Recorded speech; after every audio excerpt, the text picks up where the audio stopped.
Okay, hi, my name is Steven Vera, and I'm refuting the advocate's claim that information and communication technology, ICT, has the greatest negative effect on American health. His supporting claims were, while ICT has advanced, obesity has increased. ICT has led to becoming increasingly more sedentary.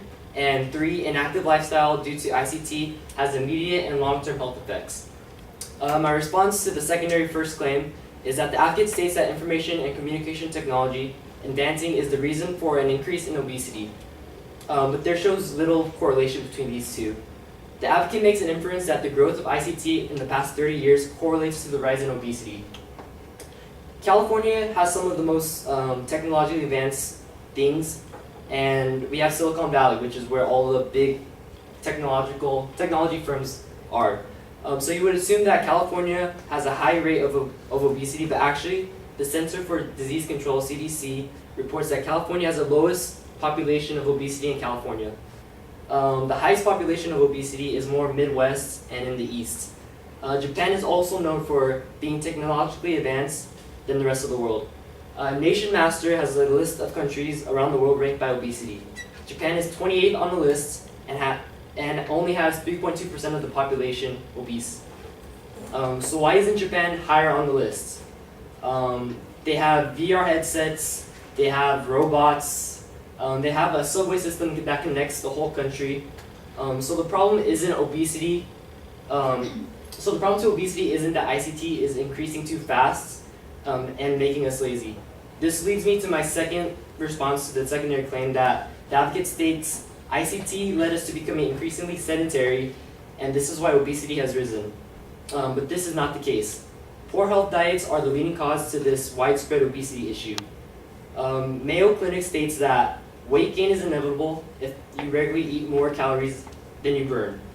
And Americans' diets are high in calories and full of fast food and high caloric beverages. So yes, television and computers may have played a role in making us less active, but the more serious case here for obesity is poor diets. If we were able to get rid of all the junk food and fast food in the world, this would decrease the caloric intake and minimize the fattening foods, and it'd be non-existent. My response to the advocate's third claim is that the advocate's third supporting claim is that ICT has immediate and long-term health effects, which he then explains is obesity. There is no other health issues that is brought up in the relation to ICT. The advocate gives statistical data on obesity, but does not relate it to his main claim that ICT has negative health effects, plural, meaning multiple health effects. We can only assume from his inference that he stated beforehand that there is a slight correlation between ICT and obesity, but there doesn't seem to be a main negative issue. The advancement in ICT has actually made many positives to add to society. ICT has automated processes, has made working from home more practical, and connected the world and made communicating easier. So the advocate only addressed obesity as the main health effect, but when in fact there is little proof in correlation between ICT growth and obesity. On top of that, poor health diets have a greater effect on obesity. And thank you.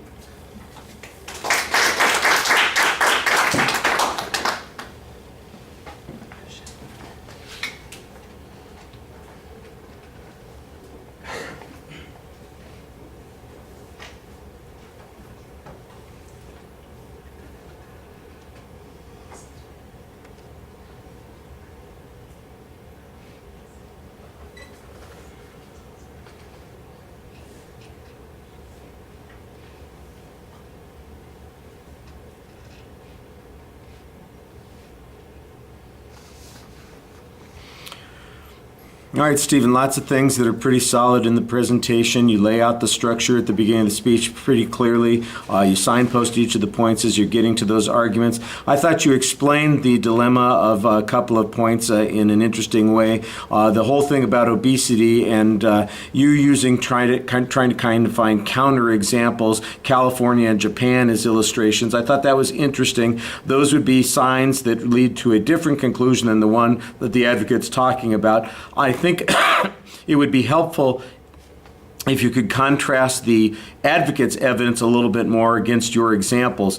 What kind of information was it that the advocate was using to demonstrate those points, and why are your counterexamples either more useful or descriptive, or what is problematic about the advocate's point on that point? I mean, I know that you suggested that the correlation that the advocate suggested was weak, but I don't know why you made that particular inference.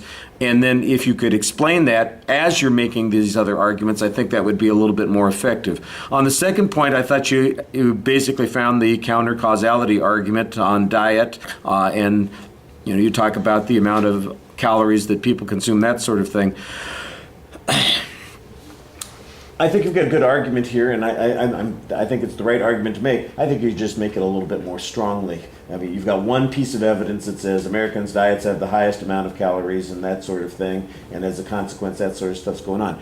There's all kinds of stuff that talks about how our fast foods are increasingly being used, how caloric intake has increased substantially, and as a consequence, the sedentary lifestyle stuff is less important than the basic theory that you do mention at one point, and that is, the